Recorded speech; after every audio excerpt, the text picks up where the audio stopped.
বাচ্চারা সমস্ত হিন্দুস্তানের সৈন্য এক জায়গায় করলেও 14 কোটি মুসলমান 28 কোটি হাতে যদি গজারির লাঠি নেয়, আল্লাহর দ্বীনের কালেমা দিল্লির লাল কেল্লায় উড়িয়ে দেওয়া হবে।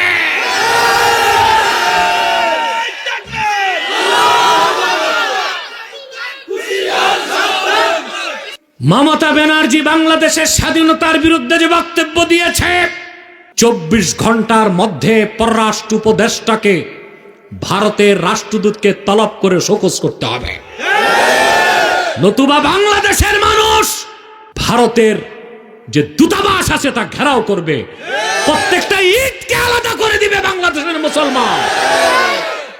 মজবুত থাকুন, আলেম ওলামার ডাক দিলেই ঝাঁপিয়ে পড়বেন ইনশাআল্লাহ। বর্তমান সরকারকে 3টা পরামর্শ দিব, যে 3টা নীতি তারা বাস্তবায়ন করে হিন্দুস্তান বাংলাদেশের নাম শুনলে হরে রাম করতে করতে পানি খাবে। সম্মানিত সুধী, আমি আপনাদেরকে একটা ভয়ঙ্কর সংবাদ শোনাচ্ছি। পশ্চিম বাংলার মুখ্যমন্ত্রী মমতা ব্যানার্জি, এই নষ্টা ভ্রষ্টা মহিলাটি ভারতের প্রধানমন্ত্রী মুসলমানদের রক্তে যার হাত রঞ্জিত সন্ত্রাসী খুনি মোদীকে বলেছে বাংলাদেশে শান্তি রক্ষী বাহিনী পাঠাতে। একটা স্বাধীন দেশে ভারতের প্রধানমন্ত্রীকে সে দেশেরই কোনো এক মুখ্যমন্ত্রী যদি বলে শান্তি রক্ষী বাহিনী পাঠাতে, তাহলে বোঝা যায় তারা আমাদের স্বাধীনতায় হস্তক্ষেপ করতে চায়। আমরা যে আশঙ্কা করে আসছি তা কি মিথ্যা? সেটা কি ভারত সুযোগ পেলে আমাদের দেশে হস্তক্ষেপ করবে? মোদীকেও বলে দিচ্ছি আর মমতা ব্যানার্জিকেও বলে দিচ্ছি, সাবধান, বাংলাদেশের দিকে হাত বাড়াবা, 14 কোটি মুসলমান ওই কালো হাতকে ভেঙ্গে দিবে। তৃতীয় বিশ্বের একটা তৃতীয় শ্রেণীর রাষ্ট্র ভারত।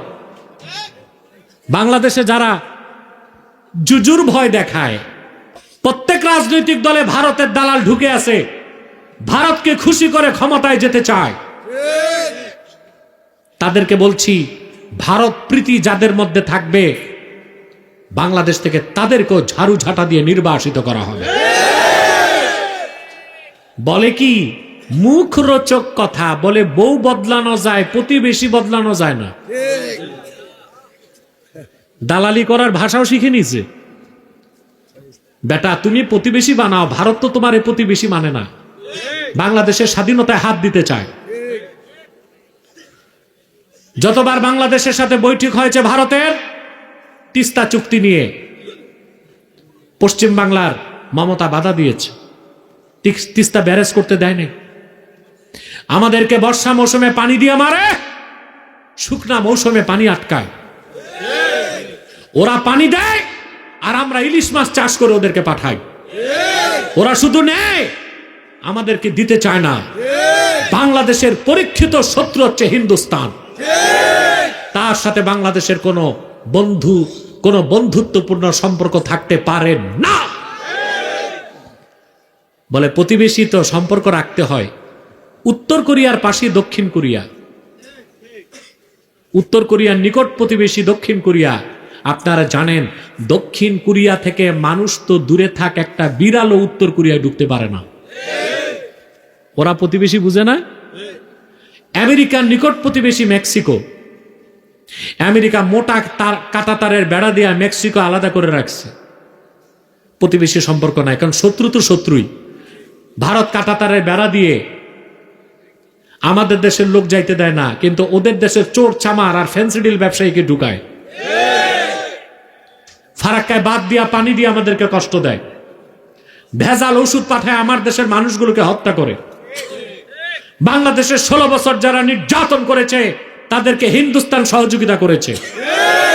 এদেশের আলেম ওলামার উপর যত নির্যাতন নিপীড়ন হয়েছে ভারতের পরামর্শ হয়েছে। বাংলাদেশের স্বাধীনতার শত্রু হিন্দুস্তান, মমতা ব্যানার্জির কথায় তা প্রকাশ পেয়েছে। বাংলাদেশের নিজেরই তো শান্তিরক্ষী বাহিনী আছে। আফ্রিকা মহাদেশে, উগান্ডাতে, বুরুন্ডিতে, নাইজেরিয়াতে, বিভিন্ন দেশে বাংলাদেশের সাহসী সেনাবাহিনী শান্তিরক্ষী হিসেবে দায়িত্ব পালন করে।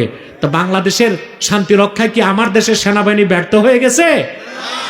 যে আমেরিকারে বলে ভারত আমেরিকাকে বলে শান্তিরক্ষী বাহিনী পাঠাবে, ফন্দি এইটা যে আমেরিকাকে বলবে শান্তিরক্ষীর অনুমতি দেন, আমি আমার বাহিনী পাঠাই। বেটা চারালের বাচ্চারা,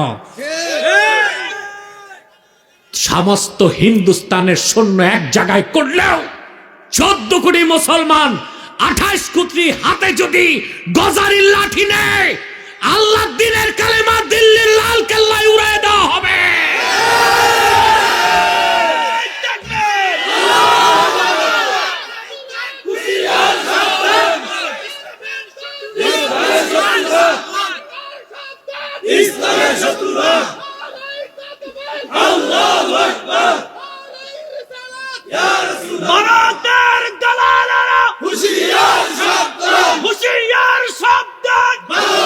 সম্মানিত সুধী, মমতা ব্যানার্জি বাংলাদেশের স্বাধীনতার বিরুদ্ধে যে বক্তব্য দিয়েছে,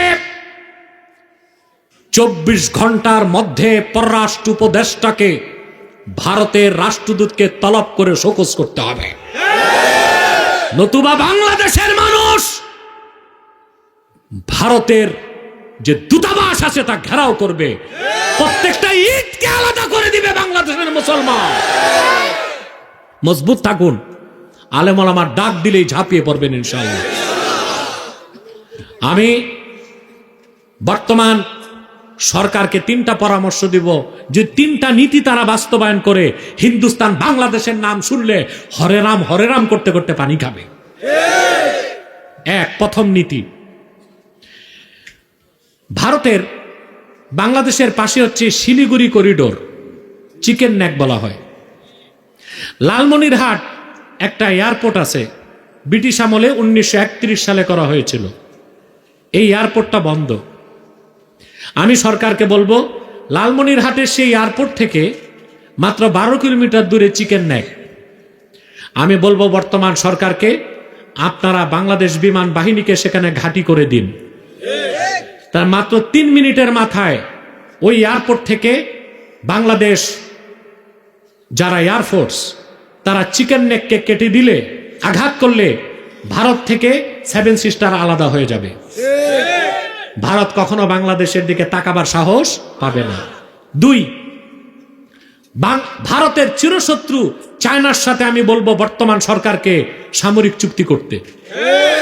3, সমস্ত আমদানি রপ্তানি বন্ধ করে বাংলাদেশের উচিত অন্য কোন রাষ্ট্র, অন্য যে রাষ্ট্রগুলো আছে তাদের সাথে বাণিজ্য চুক্তি করা। এই 3টা নীতি যদি বর্তমান সরকার বাস্তবায়ন করতে পারে, ভারত চোখ তুলে তাকাবে তো দূরে থাক, বাংলাদেশের নাম শুনলে ও পানি খাবে, ভারতের প্রধানমন্ত্রী নরেন্দ্র মোদী। কিন্তু প্রশ্ন হচ্ছে, এই সাহসী পদক্ষেপগুলো বর্তমান সরকার গ্রহণ করতে পারবে কিনা, এটি আমাদের প্রশ্ন। কারণ যত উপদেষ্টা বলা ঠিক না, সব মেরুদণ্ডহীন। অতএব জনগণ কি সিদ্ধান্ত নিতে হবে, কি করতে হবে।